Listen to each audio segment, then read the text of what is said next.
Dalam pidato politiknya, Megawati memberi perhatian khusus soal putusan Majelis Kehormatan MK yang memberikan sanksi berat pada Anwar Usman yang dicopot sebagai Ketua Mahkamah Konstitusi. Mega, saudara, juga mengingatkan pentingnya menjaga pemilu jangan sampai dicurangi. Kami bahas sore ini bersama dengan tim TPN Ganjar Mahfud, Andi Wijayanto yang akan segera bergabung. Yang sudah bergabung juga sudah ada pengamat politik Universitas Paramadina, Ahmad Khoirul Umam, dan juga Hasan Hasbi, jubir TKN Prabowo Gibran. Selamat sore, Bapak-Bapak. Selamat sore semuanya. Kang Hasan, selamat sore. Selamat sore. Oke, yang pertama saya mau ke Mas Umam dulu. Mas Umam, apa sih yang ditangkap gitu ya dari pesan Ketua Umum PDI Perjuangan Megawati yang mengingatkan tidak ada kecurangan pemilu? Ya, Bu Mega telah memberikan sebuah statement dengan penekanan yang cukup kuat terkait dengan apa yang terjadi di putusan Mahkamah Konstitusi kemarin yang kemudian direvisi dalam konteks ini direspon dengan putusan Majelis Kehormatan Mahkamah Konstitusi. Dan apa yang tadi disebutkan oleh Bu Mega bahwa putusan MK itu seolah kemudian menghadirkan titik terang baru di tengah kegelapan demokrasi dan juga praktik rekayasa hukum konstitusi. Dalam konteks ini tentu yang disampaikan oleh Bu Mega adalah sebuah keprihatinan secara umum yang juga dirasakan oleh cukup banyak pihak, terutama dari kalangan masyarakat sipil, karena bagaimanapun juga tentu secara legal formal tidak masalah kalau misal kemudian putusan perkara 90 kemarin digunakan oleh satu dua pihak tertentu untuk melancarkan agenda kepentingan, tetapi begitu kemudian putusan MK itu keluar seolah kemudian ada cacat etik, dan cacat etik itu sebenarnya memiliki implikasi terhadap proses pengambilan keputusan yang terjadi kemarin, karena dari 9 majelis hakim itu 4 menyatakan dissenting opinion, tidak setuju, kemudian 5 menyatakan setuju, tapi dari 5 artinya dari putusan MK itu merupakan gongnya yang disampaikan oleh Bu Mega ya? Yang menyatakan concurring opinion. Kalau misalnya 2 itu menyatakan concurring opinion, artinya dia berbeda, dan kalau misalnya berbeda tapi menyerahkan semuanya pada majelis yang lebih banyak. Kalau kemudian konteks etik dalam konteks Pak Anwar Usman dicabut, variabel ini kemudian dihilangkan, maka besar kemungkinan tidak akan terjadi muncul putusan perkara 90 kemarin. Nah, oleh karena itu, karena tidak ada mekanisme yang bisa merevisi putusan MK yang bersifat final and binding sebagaimana termaktub dalam pasal 24 konstitusi, maka kemudian ini dijalankan dengan catatan. Nah, apa yang disampaikan Bu Mega ini adalah sebuah bentuk wake up call bagi semua anak bangsa terkait dengan konteks demokrasi. Tetapi hal yang cukup penting, Bu Mega kemudian menyatakan tadi, kecurangan pemilu yang akhir-akhir ini terlihat sudah mulai akan terjadi lagi. Nah, tampaknya statement itu diarahkan pada konteks kekuasaan yang saat ini. Nah, ini yang tampaknya kemudian akan mempertegas positioning politik dari PDIP atau Bu Megawati Soekarno Putri, sekaligus menjadi positioning titik pisah antara PDIP dengan pemerintahan Jokowi. Mas Umam, tadi kan bukan hanya tentang soal kecurangan pemilu ya, tetapi juga tadi Bu Mega juga menyinggung soal jangan diintimidasi, gunakan hati nurani. Iya, proses intimidasi, kemudian praktik manipulasi hukum, kemudian praktik-praktik yang disebut oleh Bu Mega sebagai bentuk sentralisasi kekuasaan, sebenarnya dalam konteks pidatonya itu memang betul beliau itu melakukan refleksi atas sejarah politik Orde Baru yang bercorak atau berkarakter sentralistik. Tetapi tentu dalam konteks penjelasan itu tampaknya kemudian beliau mengkontekstualisasikan apa yang terjadi di era Orde Baru dengan apa yang terjadi di saat ini. Setidaknya di dalam konteks putusan MK yang dianggap sebagai sebuah praktik rekayasa hukum, sebagai sebuah bentuk sentralisasi kekuasaan itu. Jadi sekali lagi tampaknya statement ini menjadi sinyal yang cukup atas titik pisah dari positioning PDIP dengan Pak Jokowi itu sendiri. Berarti artinya semakin menguatkan ya positioning dengan barusan tadi pernyataan Bu Mega yang sudah disaksikan bersama. Oleh karena itu Mas Umam dan juga Mas Hasbi, saya akan bertanya langsung kepada Mas Andi Wijayanto. Selamat sore Mas Andi. Selamat sore. Mas Andi, jadi tadi pernyataannya Bu Mega keras nih ya, jangan biarkan kecurangan pemilu terjadi, jangan diintimidasi, gunakan hati nurani rakyat. Ini maksudnya apa sih yang ingin disampaikan Bu Mega di sini? Ya, kembali menegaskan roso yang kami dapatkan dengan melihat titik awal dari proses pemilu ini dilakukan. Titik awal dari proses pemilu ini dilakukan ketika, terutama Pilpres ya, ketika pasangan-pasangan didaftarkan ke MK, lalu titik awalnya adalah keputusan yang memungkinkan terjadi perubahan aturan sehingga kita semua melihat ada gejala manipulasi rekayasa hukum yang Jadi kecurangan itu yang dirasakan pada saat dari hasil putusan MK itu, Mas Andi? Kami melihatnya proses manipulasi dilakukan di situ. Kalau tidak kan tidak ada MK. Tidak ada kegelisahan tentang etika, tidak ada dibentuk MK, tidak ada putusan untuk memberhentikan ketua MK-nya. Nah, putusannya yang menunjukkan bahwa ya ada masalah etika berat di situ, dan sayangnya kita harus memulai proses demokrasi 2024 dengan titik berangkat adanya pelanggaran etika berat itu. Oke, kalau gitu sekarang saya akan tanyakan ke Mas Hasan. Mas Hasan, ini awal mulanya dari putusan MK nih, bukan hanya Bu Mega yang hari ini bersuara, tapi juga ada sejumlah tokoh yang menemui Gusmus di Rembang juga. Ya, kalau buat saya ini kampanye politik, bukan suara nurani. Saya menggarisbawahi soal kampanye politik. Pertama, Ibu Mega menyampaikan itu kan sebagai Ketua Umum PDI Perjuangan, walaupun beliau menambahkan atribusi sebagai warga negara, sebagai Presiden Republik Indonesia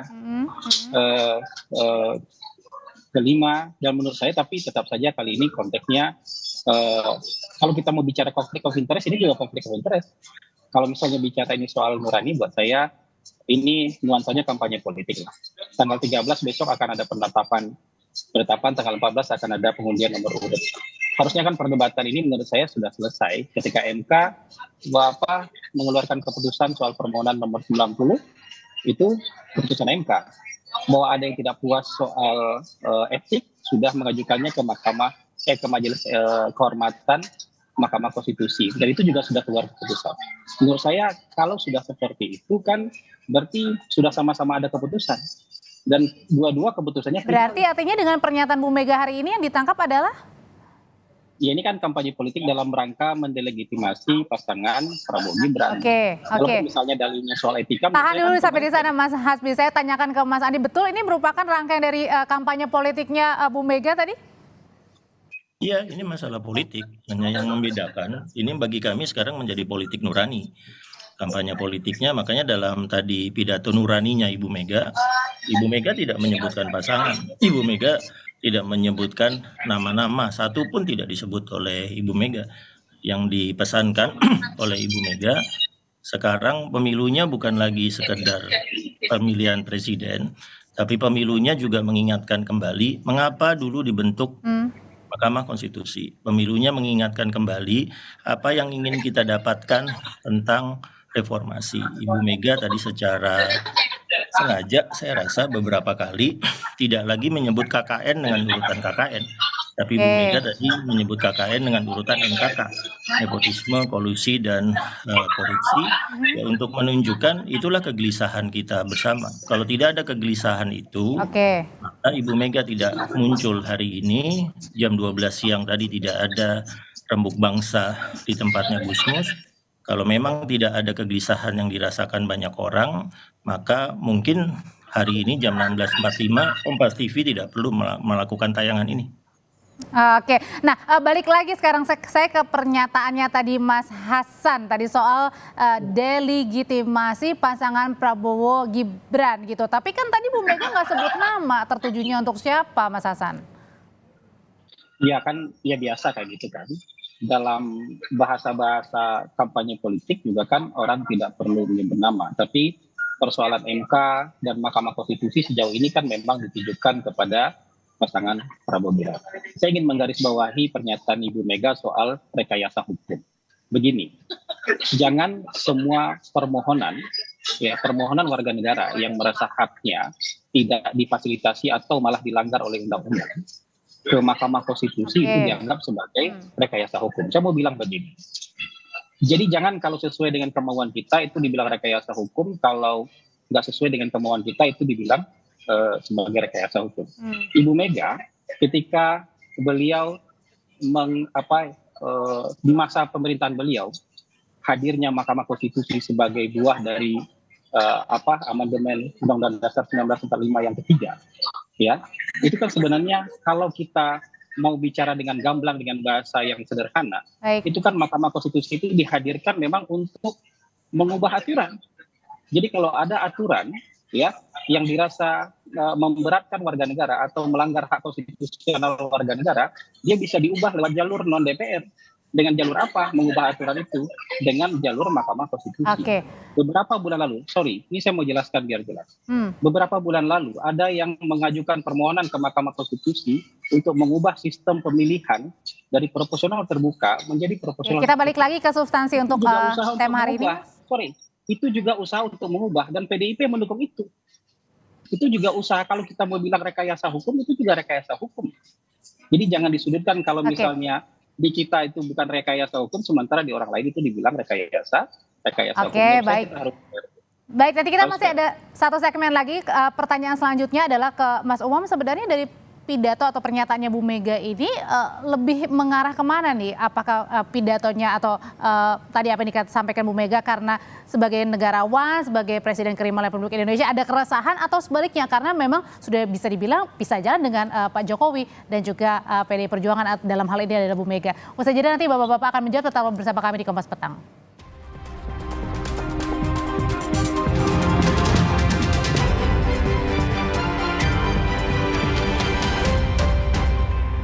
Biarkan kecurangan, jangan ada intimidasi. Mas Umam, sebenarnya dari pernyataan Bu Mega ini merupakan keresahan sebagai Presiden ke-5 RI, sebagai juga seorang negarawan, atau mungkin karena memang sudah bisa jalan nih dengan Pak Jokowi mendukung yang kemudian ke Prabowo Gibran. Ini yang mana sebenarnya pernyataannya Bu Mega ini yang dilihatnya?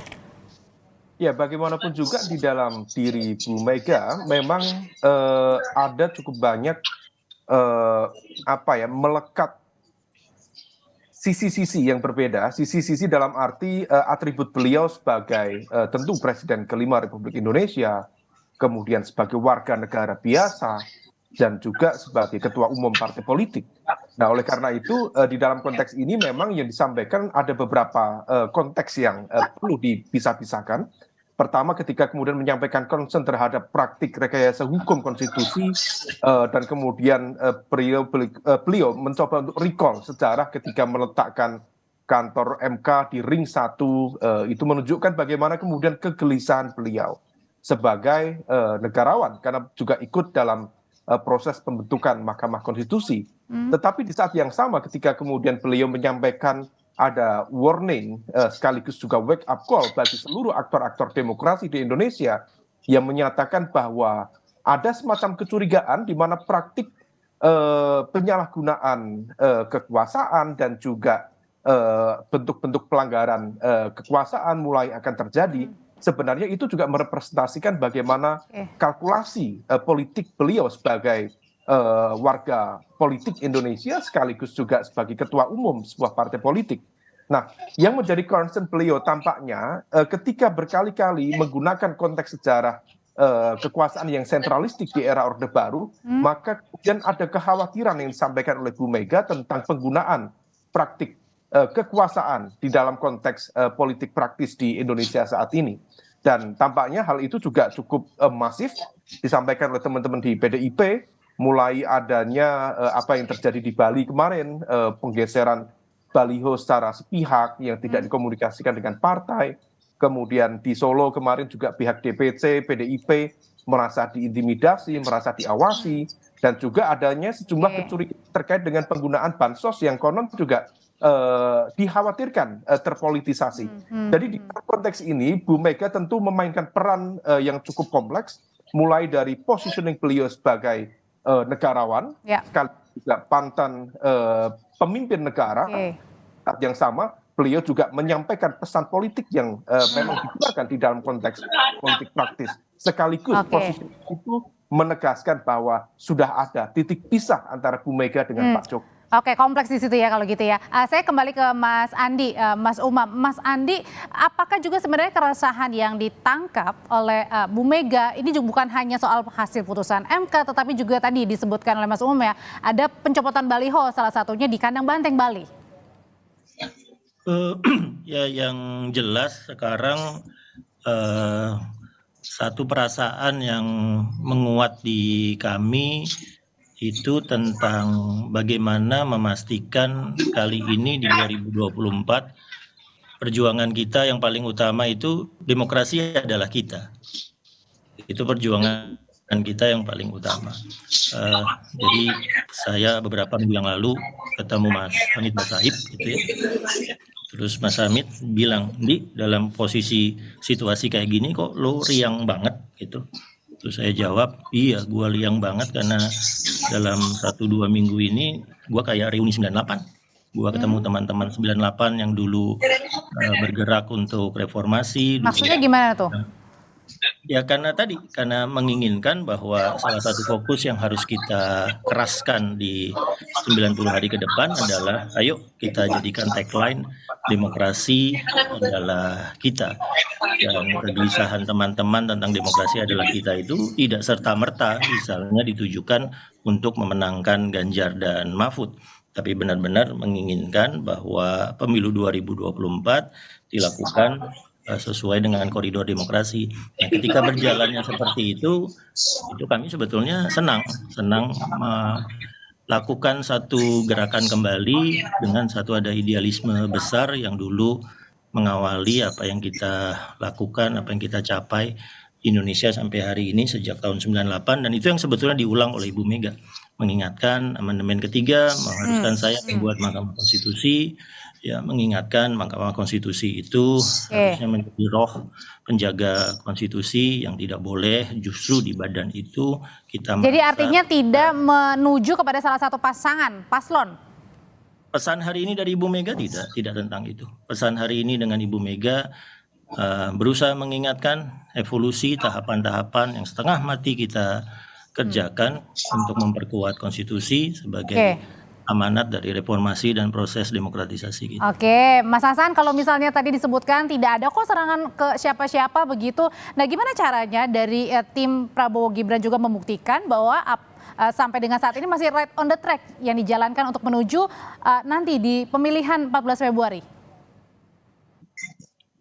Ya kan, kalau merasa ini pemilu tidak sedang baik-baik saja, ya sebaiknya menurut saya nggak ikut bertanding gitu. Karena nanti persoalannya nggak akan selesai. Apalagi nanti ketika hasilnya ada, nanti kita akan kembali lagi ke titik hari ini. Mempersoalkan aturan, mempersoalkan siapa yang boleh maju, siapa yang tidak boleh maju. Itu buat saya nanti mungkin kita akan akan memperumit proses pemilu kita. Nah, saya juga mau menekankan soal misalnya, ada tadi bicara soal netralitas, sentralisasi kekuasaan dan lain-lain. Menurut saya justru sekarang kekuasaan tidak tersentralisasi di satu pasangan saja. Karena ketiga pasangan ini memiliki kaki organisasi dan struktur dalam pemerintahan. Di pasangan Caimin ada, di pasangan Prabowo Gibran ada, dan jangan lupa bagian terbesar dari pemerintahan hari ini adalah PDI Perjuangan. Jadi mempertanyakan sebuah kekuasaan yang sentralistik, menurut saya hari ini sama sekali nggak sentralistik. Kalau ada tadi Mas Umam curiga bansos nanti dijadikan apa? Bansos itu kalau nggak salah. Tapi pasangan Amin juga mengkritik tuh Mas Hasan. Iya, di bawah Kementerian Sosial itu menterinya kayaknya dukung Mas Ganjar gitu, dukung PDIP. Jadi bukan dukung Prabowo Gibran. Kalau Mas Caimin itu kakaknya Menteri Desa, dia punya lebih dari 40.000 tenaga pendamping desa. Kalau kita bisa percaya misalnya Ibu Risma. Tapi kan pusat core-nya tetap Pak Jokowi, Mas Hasan. Ya tapi kan nggak tersentralistik. harus fair dong. Akui dong bahwa kekuasaan sekarang tidak tersentralistik. Dan salah satu bagian terbesar dari pemerintahan hari ini itu namanya PDI Perjuangan, lengkap dengan menteri-menteri, lengkap dengan badan-badan yang lain-lain. Jadi kalau kita mau bicara infrastruktur, kalau takut dengan netralitas, masing-masing punya itu. Kalau kita bisa percaya misalnya Ibu Risma bisa netral dengan strukturnya, dengan bansos-bansosnya.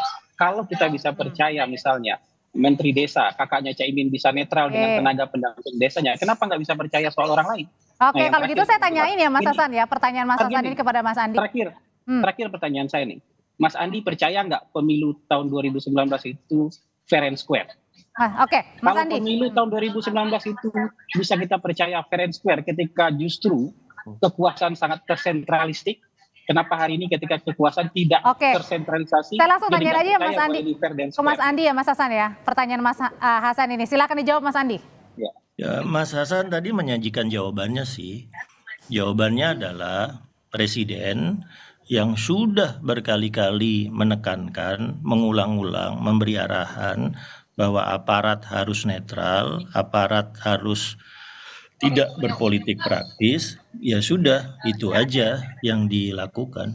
Ya, jadi bilang ke Ibu Risma, kalau bagi bansos memang harus diterima oleh yang layak menerimanya. Bilang ke Pak Halim, kalau nanti ada program-program yang terkait dengan desa, yang adalah pendamping desa, ya pastikan bahwa memang itu ditujukan untuk kesejahteraan desa, bukan untuk meningkatkan suara PKB. Lalu bilang ke Panglima, bilang ke Kapolri, kalau kamu menggelar aparatnya untuk mengamankan pemilu, ya betul-betul untuk mengamankan pemilu, jangan untuk menggiring suara. Kan sederhana.